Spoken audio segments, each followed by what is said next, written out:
अयोध्या राम मंदिर चढ़ावा और चांदी की शिलाओं की चोरी का मामला लगातार सुर्खियों में है।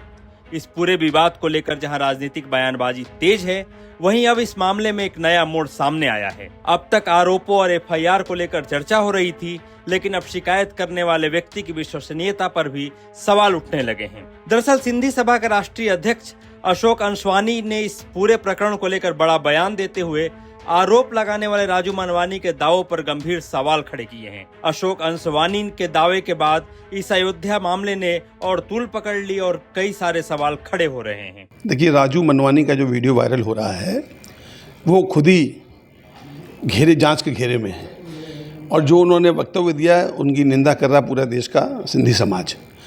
2021-26 जनवरी को वो चांदी उन्होंने दान में जो देना बता रहे हैं, वो देश विदेश से जब ये बात आई कि राम जन्मभूमि का निर्माण, भगवान श्री राम का भवन का निर्माण होना है, मंदिर का निर्माण होना है, तो हम सबकी आस्था का केंद्र है भगवान श्री राम।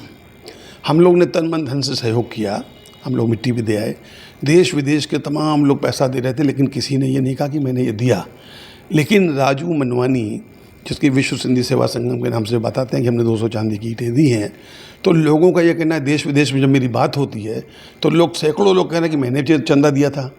तो पहले तो ये हम लोगों ने मांग की थी राजू मनवानी से कि आप स्पष्ट करिए, सूची जारी करिए, आपने देश और विदेश से कितना पैसा लिया है।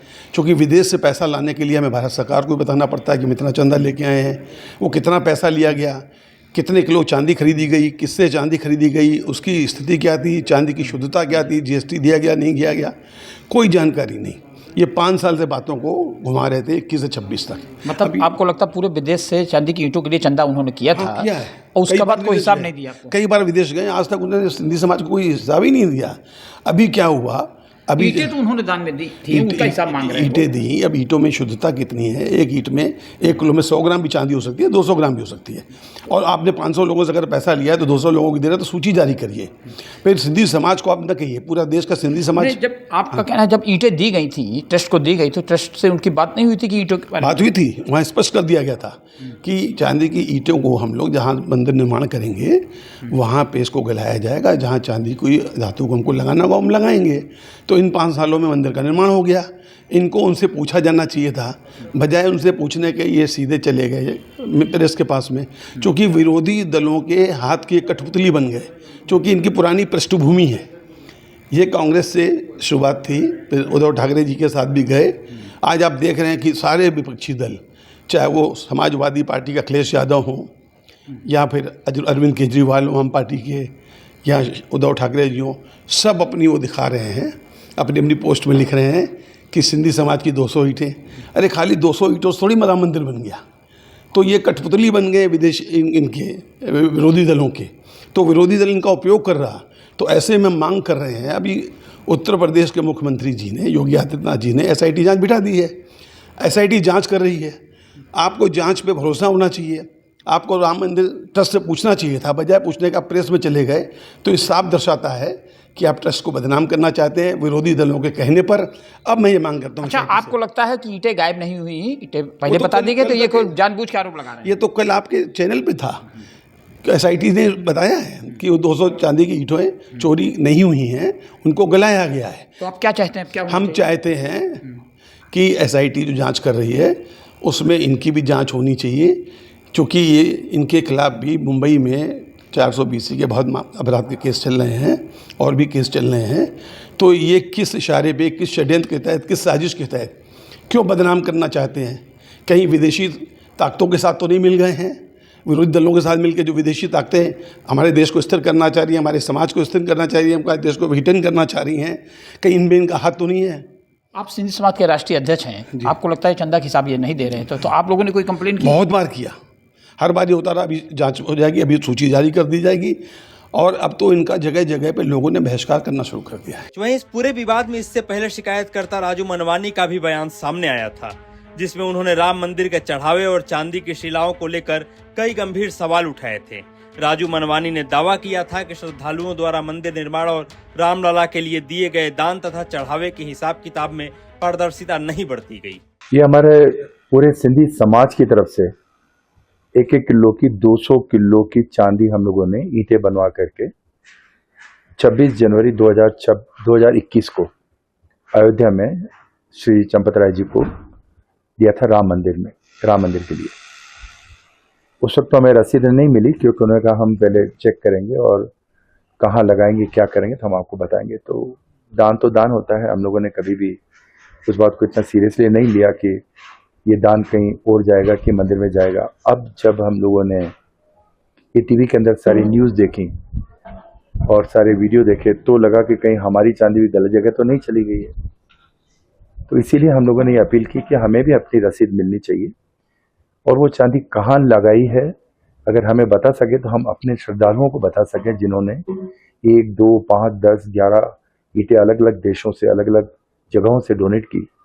अब वो लोग फ़ोन करके हमें पूछते हैं, क्योंकि हमने विश्व सिंधी सेवा संगम के माध्यम से पूरे सिंधी समाज को एकत्रित करके ये सारी 200 किलो चांदी दी है, तो हमें अपनी रसीद तो मिलनी चाहिए।